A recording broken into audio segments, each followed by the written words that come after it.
Merci Madame la maire.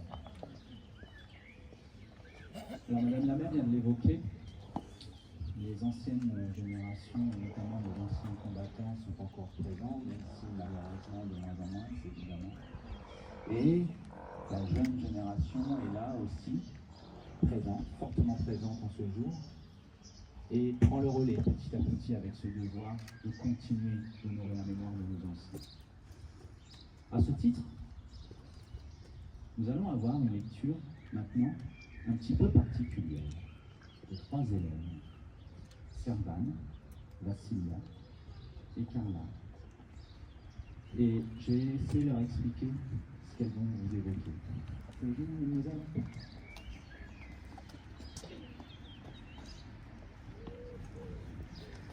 Bonjour, je m'appelle Servane et je suis l'arrière-petite-fille d'un résistant qui a été arrêté et déporté à Buchenwald en 1944.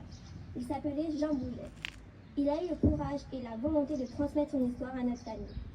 Mes camarades, Vassilia, Carla et moi, allons vous lire des extraits du recueil qu'il a écrit et qui s'appelle « Du cauchemar à l'espérance ». Jean Bouget nous montre à quel point la volonté de vivre était essentielle dans ce camp. Voilà ce qu'il a écrit. Comment tenir dans cet univers implacable? Comment ne pas se résigner à n'être plus réduit qu'à l'état de bête? La première forme de résistance, c'est la volonté de vivre.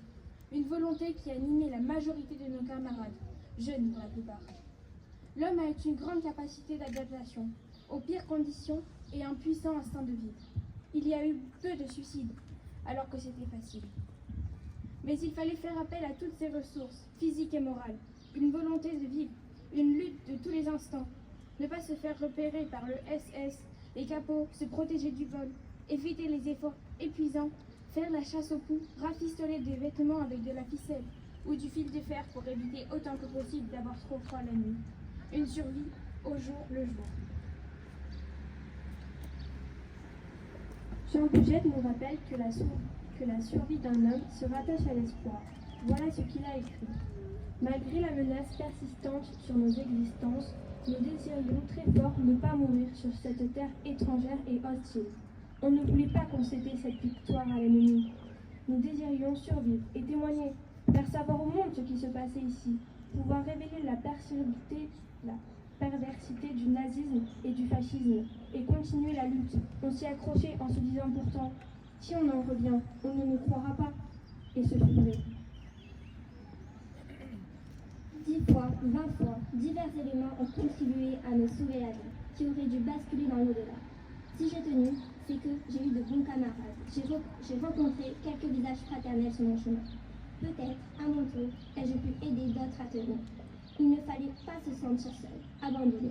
Il fallait se soutenir non seulement par la parole, mais aussi par l'exemple. Le système SS voulait nous transformer en fous, les uns vis-à-vis des autres. D'humbles gestes de solidarité étaient sans prix. Ce qui n'était pas toujours facile, le partage de manger par exemple. Les mots sont impuissants à rendre compte de toute la réalité. Dans les camps de concentration, nous avons vu l'affreux visage du mal absolu. Nous restons inconsolables de la disparition de tant des nôtres dans cet univers d'abandon et de solitude, morale complexe. Mais nous rapportons aussi une grande leçon d'espérance en l'homme. Il y a eu des solidarités admirables dans les conditions de détresse qui étaient les nôtres.